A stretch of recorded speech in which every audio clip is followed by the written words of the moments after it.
नमस्कार, social city prime news चुनाव विकास और समीकरण में आपका स्वागत है। मैं मनीष उपाध्याय। आज हम लोग हैं मोतिहारी में और हमारे साथ जीवन ज्योति हॉस्पिटल के डायरेक्टर फैजल परवाज खान, जिनके संरक्षण में ये अस्पताल चलता है, और आज हमारे मुख्य अतिथि हैं जो हर रविवार जीवन ज्योति हॉस्पिटल में अपनी सेवा देते हैं, उत्तर बिहार के पटना के मशहूर किडनी रोग विशेषज्ञ और उत्तर बिहार के पहले किडनी रोग विशेषज्ञ डॉक्टर जमशेद अनवर जी, जो कि डीएम नेफ्रोलॉजिस्ट भी हैं। आपका बहुत बहुत स्वागत है सर हमारे चैनल पे। Thank you.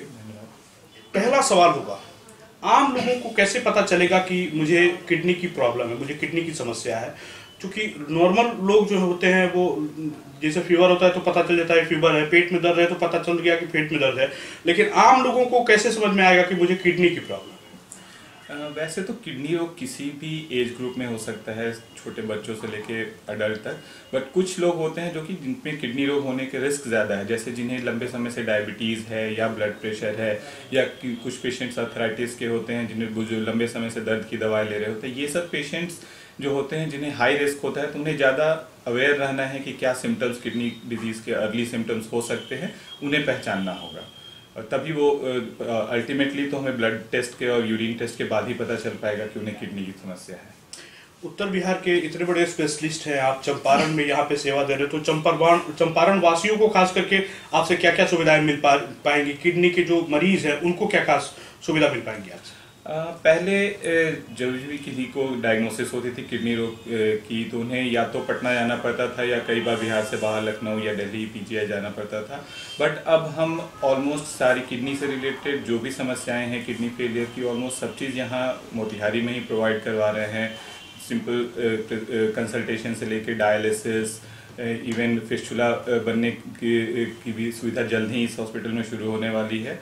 तो अब मुझे नहीं लगता कि किडनी समस्या में सिवाय एक किडनी ट्रांसप्लांट के कोई भी ऐसी चीज़ें हैं जिसके लिए उन्हें यहाँ से बाहर जाने की ज़रूरत है। जैसे मान लीजिए कि किडनी की जो बीमारी होती है या इसकी जो मरीज होती है, इसकी जो जांच होती है वो काफ़ी महंगी जांच होती है, तो गरीब लोगों को जीवन ज्योति हॉस्पिटल में क्या सुविधा है? जो गरीब किडनी के जो मरीज हैं, क्योंकि ये एक ऐसी बीमारी है जो अमीर हो या गरीब सबको होनी है, तो जीवन ज्योति हॉस्पिटल में ऐसी क्या खास व्यवस्था है जो जिसमें गरीबों का इलाज भी है जो है काफ़ी सुविधा से हो सके?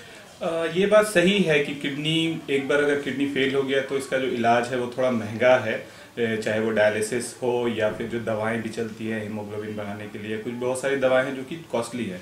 बट हम लोगों की कोशिश ये है कि जो भी मिनिमम हो सके, जो कम से कम दर्द पे हो सके, वो हम लोग प्रोवाइड करवा रहे हैं। इवन डायलिसिस भी मुझे जहाँ तक पता है, मुझे जितनी जानकारी हम लोग जिस रेट में प्रोवाइड कर रहे हैं वो शायद मोतिहारी में सबसे कम है।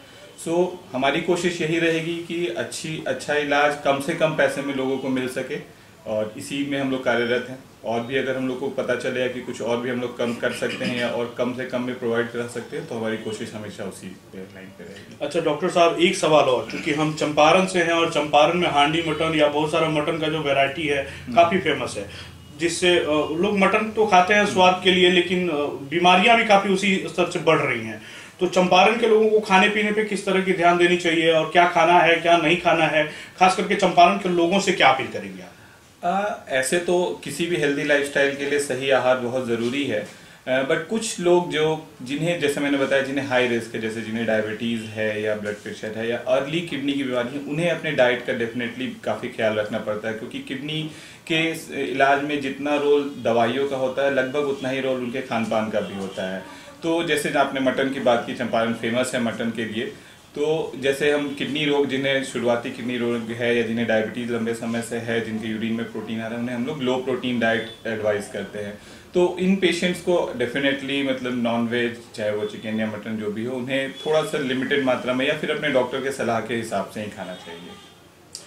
इस अस्पताल में खास करके इमरजेंसी की सुविधा है। कई ऐसे अस्पताल हैं जो मतलब दिन में वर्किंग होते हैं, रात में अगर किसी को ज़्यादा इमरजेंसी हो गया तो उनको मतलब इलाज उनकी नहीं हो पाती है या डॉक्टर जो है तुरंत एक्शन नहीं ले पाते हैं, तो उसमें एक ये जीवन ज्योति अस्पताल भी आता है जो इमरजेंसी केसेस भी उठाता है, और यहाँ के जो डायरेक्टर हैं जिनके संरक्षण में ये अस्पताल चलता है वो भी काफी मतलब एक्टिव डॉक्टर यहाँ के माने जाते हैं, जिनके पास लगभग रात में भी अगर मरीज आए 11 बजे 12 बजे, हमारे कुछ सामने भी कुछ मरीज ऐसे आए हैं जो 2-2 बजे 3-3 बजे रात में ये जग के मतलब देखते हैं और खुद से उनका टेक केयर करते हैं। तो इस तरह के डॉक्टर के साथ जब आप अलायंस्ड हुए तो आपको कैसा लग रहा है और किस तरह से आप जो है संदेश देना चाहेंगे? मैं पिछले 4-5 महीनों से आ रहा हूँ, मैंने देखा है। ऐसे तो मुझे पहले से पता था, जीवन ज्योति काफ़ी दिनों से ही लोगों की सेवा में, लगभग मेरे ख्याल से 8 से 10 साल से सेवा में लगे हुए हैं डॉक्टर फैसल, और ये पहले थ्रू आउट राइट 24/7 सर्विस देने वाले कुछ अस्पतालों में से एक हैं।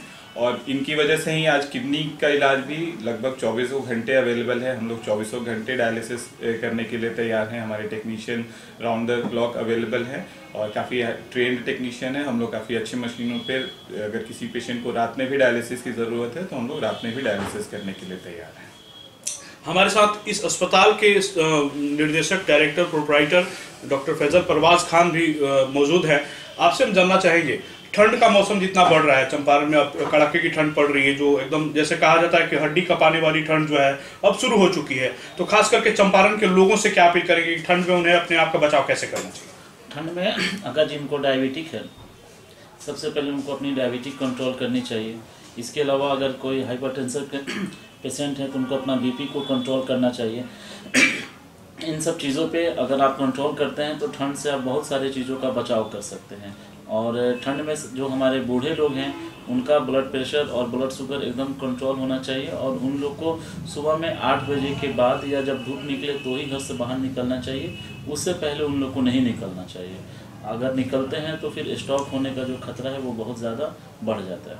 आप पैरालिसिस स्पेशलिस्ट भी हैं, जो पैरालिसिस के जो पेशेंट आते हैं उनको भी आप देखते हैं, खास करके ठंडी में ऐसे मरीजों की संख्या बढ़ जाती है, तो वैसे लोगों को क्या सुझाव देंगे जिनको इस रोग से जो छुटकारा मिल सके?